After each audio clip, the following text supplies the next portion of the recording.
Nicolás Maquiavelo, gran político, maestro de la corte de los Medici, y hoy hombre cansado pero orgulloso. La reunión con los pocos pesi que el maestre Ezio dejó fue la mejor hasta ahora. Los pobres desamparados apenas tenían el poder que antaño los Borgia les habían dado. Pasó por la habitación de su antiguo maestro Lorenzo, se detuvo, los recuerdos lo invadieron. Hacía tiempo que no honraba al justo Lorenzo, tal vez lo haga esta noche.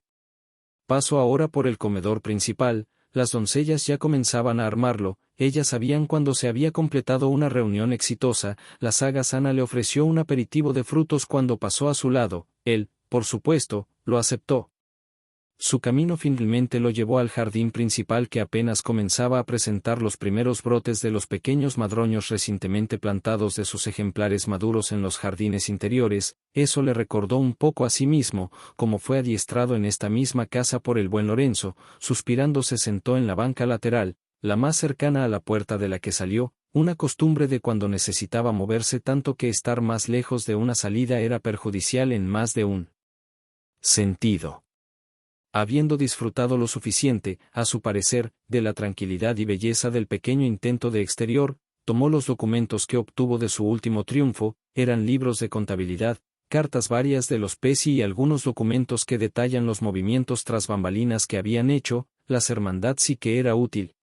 Pasó las siguientes horas leyendo y escribiendo planes para, en el mejor de los casos, subordinar a los pesi permanentemente, y en el peor, eliminarlos de manera pública. Daría el mensaje de que los Medici nunca olvidarán y estaban dispuestos a llegar hasta el final.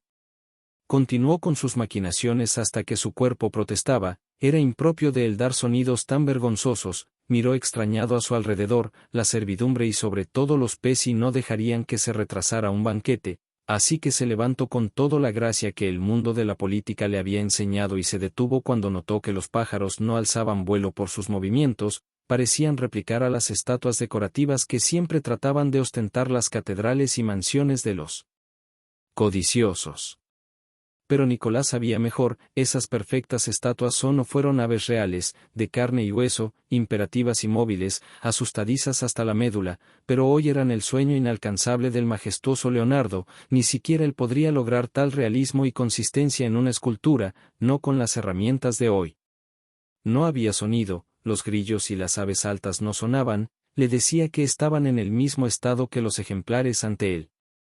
Volvió en sus pasos, la servidumbre congelada como las estatuas más realistas que jamás vio. Ana estaba en su asiento, parecía que daba especial énfasis a sus cubiertos y la hermosa pieza de rey que estaba armando con la servilleta que le pertenecía. No se detuvo y pasó a la sala de estar donde los pesi esperaban. Vio lo que esperaba, opulencia y alivio. El vino casi terminado le decía que ya pensaban que habían ganado todo, sin saber que serían los perfectos esclavos políticos y de escritorio para los Medici. Esta vez salió. Rara vez dejaba el palacio sin escolta y un propósito, no desde su juventud, pero supuso que los peligros eran inexistentes en las circunstancias dadas. Pasó las varias calles de la bella Florencia, lo mismo que en el palacio sucedía, la población congelada y los animales, el sol, el astro inmutable que era inalcanzable para cualquier mortal cuerdo o loco fue retenido en su posición sin que Nicolás el maquiavélico lo notara. Por fin llegó a la plaza de ejecución. Cientos habían perecido en esas cuerdas. El príncipe no se fijó en lo que había arrebatado la familia al buen amigo Ezio, sino en la esfera zafiro envuelta en anillos que reposaba sobre ella como un guardián de muerte.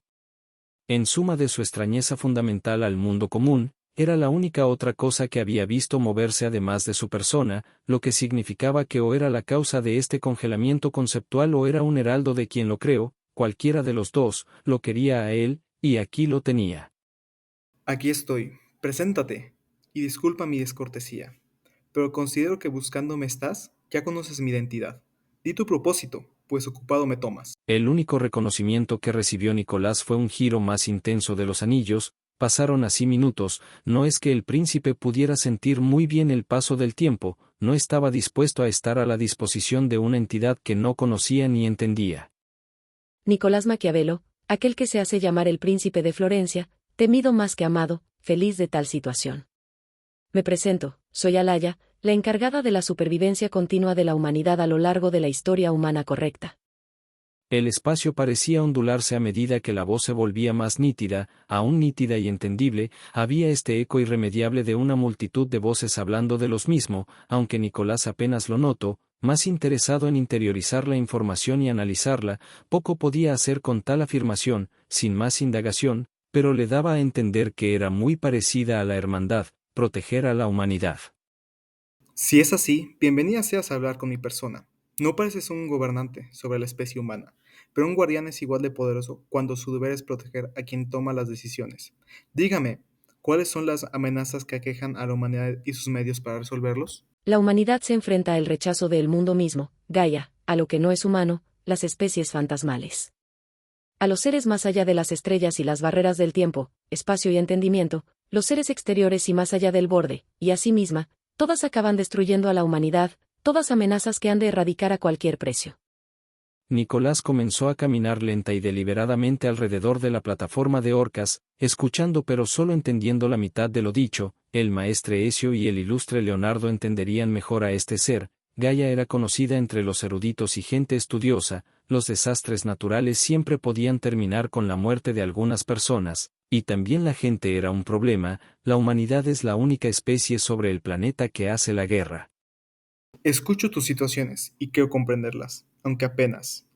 Si me ilumina acerca de las soluciones que tomas, imagino que comprendería mejor sus dificultades, pues ciertos trabajos necesitan ciertas herramientas. De nuevo el espacio se onduló, esta vez Nicolás lo notó en toda su esotérica forma, de motas como polvo de estrellas iridiscentes se formaron dos figuras, idénticas en colores, con los mismos rasgos generales que Maquiavelo le parecían tan exóticos, pero no precisamente desconocidos, asiáticos, si la memoria no le fallaba, pero muy diferentes. Estos estaban tan bronceados que podrían confundirse con los en antaño esclavos, y su cabello blanco como la sal era imposible, con ropas en su mayoría rojas y negras. Ambos parecieron confundidos, casi consternados por algunos segundos, mirándose el uno al otro con sentimientos complicados por 2 segundos hasta llegar a una aceptación resignada. Estos son dos de mis Counter Guardians más efectivos, son mis unidades de combate subordinadas, son desplegadas en las situaciones insalvables donde la única opción es la destrucción directa y absoluta de la amenaza. Comprendo, pero no sé cómo 2 hombres son suficientes para acabar con una amenaza de las que has descrito. Si bien conozco a algunos, específicamente uno, no veo a estos 2 hombres haciendo lo mismo. Son magos altamente capaces en el campo, el asesino de magos, Kiritsugo Emiya, y el héroe sin nombre, Shirou Emiya, ambos capaces de acabar con millares en solitario. A Nicolás le pareció que se estremecían al ser nombrados, más el hombre más alto y sin armadura visible. Disculpe mi ignorancia, pero solo conozco a magos por amigos, historias y charlatanes. Aún así, si no infiero mal, usted solo actúa en las situaciones más desesperadas, Alaya. ¿Es usted entonces una asesina y genocida que ve el asesinato como su primera opción? Incorrecto, el asesinato no es la primera opción, se intentan acciones más indirectas y sutiles, la mayoría finaliza en el despliegue de los Counter Guardians para suprimir y podar la desviación. ¿Pero de qué sirve intentarlo si todo termina en un genocidio indiscriminado? Un buen líder se adelanta a su adversario, un guardián elimina las amenazas, lo hace incluso antes de que se presenten si está dentro de sus capacidades. Y por como nuestro encuentro ocurrió, tal habilidad es posible para usted. Que sean las opciones más efectivas no significa que sea la correcta. La rotación de los anillos se ralentizó visiblemente como si la contrafuerza estuviera reflexionando sobre las palabras del político. Debajo de ella ambos semillas parecen casi catatónicos. El mayor, Kiritsugo, con sus arrugas más marcadas encendió un cigarro y se lo llevó a la boca rozando la histeria, terminándolo en pocas caldas y pasando al siguiente. Shirou comenzó a perder el equilibrio, así que se sujetó de los más cercano a él, la cuerda donde retosan los cuellos de los condenados. Tardó en notar eso, y cuando lo hizo pareció desanimarse y parecer casi nostálgico a la vez, acariciando después la cuerda como lo harías con un instrumento.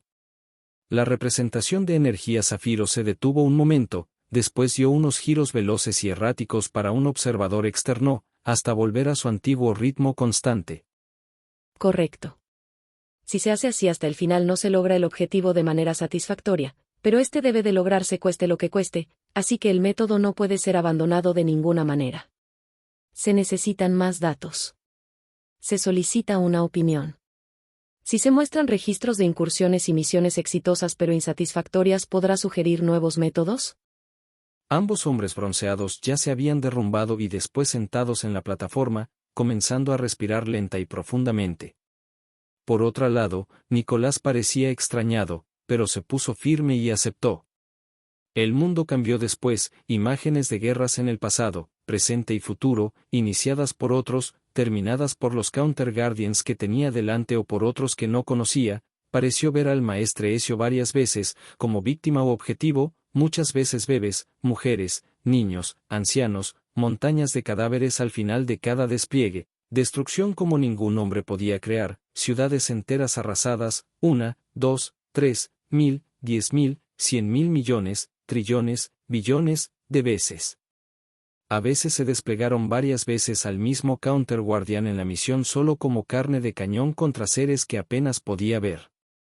Así fue hasta que comenzó a reírse y llorar al mismo tiempo, vio a los Semilla, Shirou en particular verlo con lástima y empatía. Siguió y siguió, esto no era a lo que se refería cuando era correcto usar el mal para crear el bien. Nicolás. No le respondió. Ya solo quería irse al palacio y llorar como el niño que alguna vez fue. El fin justifica los medios, ¿no es así, Nicolás Maquiavelo? Se esfumaron como habían venido, el príncipe cayó a los pies de la plataforma de ejecución, cansado y aún histérico por los que vio. Siguió riendo y llorando sin importarle que los transeúntes lo miraban al pasar. Cuando se hubo calmado miró en su palma una pequeña esfera envuelta en anillas azul, con la leyenda grabada de que la hiciera girar cuando estuviera listo para continuar. Necesitaba hablar con el maestre Ezio.